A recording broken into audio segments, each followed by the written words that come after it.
masalah menitipkan apa itu kromosom bayi ya, yaitu calon bayi di rahim orang lain.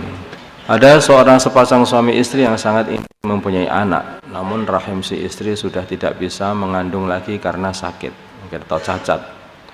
Atas saran dokter, suami istri tersebut menggabungkan sel spermanya dan sel telurnya kemudian disuntikkan ke rahim wanita lain. Maksudnya bayi tabung gitu loh. Dia itu berbuat bayi tabung, nanti sel sperma dan sel telurnya itu dipertemukan di luar, bukan di dalam kandungan, tapi di luar, menunggu sekitar 4 hari atau 5 hari. Kemudian akhirnya sudah bergabung, sudah menjadi calon bayi.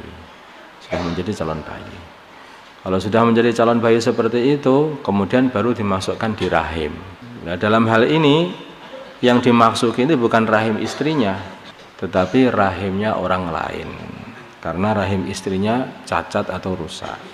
Dan ketika lahir, bayi tersebut langsung diserahkan kepada suami istri tersebut tanpa disusui oleh wanita yang melahirkannya. Pertanyaan, kepada siapakah nasab bayi tersebut dinisbatkan? Bayi tersebut dinisbatkan nasabnya kepada laki-laki dan wanita yang memiliki sel telur dan spermanya. Jadi yang memiliki bayi tersebut. Nah, ini seperti diumpamakan ada satu mudghah ya, ada mudghah. Jadi bayi yang sudah menjadi calon bayi yang sudah menjadi mudghah kemudian dimasukkan kepada wanita lain, maka nasabnya itu terus kemudian hidup dan menjadi seorang bayi ya, dan keluar, maka nasabnya kepada siapa? Ya kepada orang yang mempunyai mudghah tadi. Ini seperti mudghah yang sudah dimasukkan di dalam rahim. Ini kembali kepada mereka. Ini dalam Nihayatul Muhtaj ila Syarhil Minhaj, masalah ini. Sebagian ulama ada yang mengatakan bayi tersebut juga dinisbatkan kepada wanita yang mengandungnya, yang dimasuki tadi, sebagai ibu rodok. Ada kan? Sebagai ibu rodok, ibu persusuan. Sebagian ada yang mengatakan seperti itu. Ya, kalau pengen hati-hatinya ya, pendapat yang kedua itu lebih hati-hati. Biar tidak terjadi nanti pernikahan yang antar mahram atau bagaimana itu.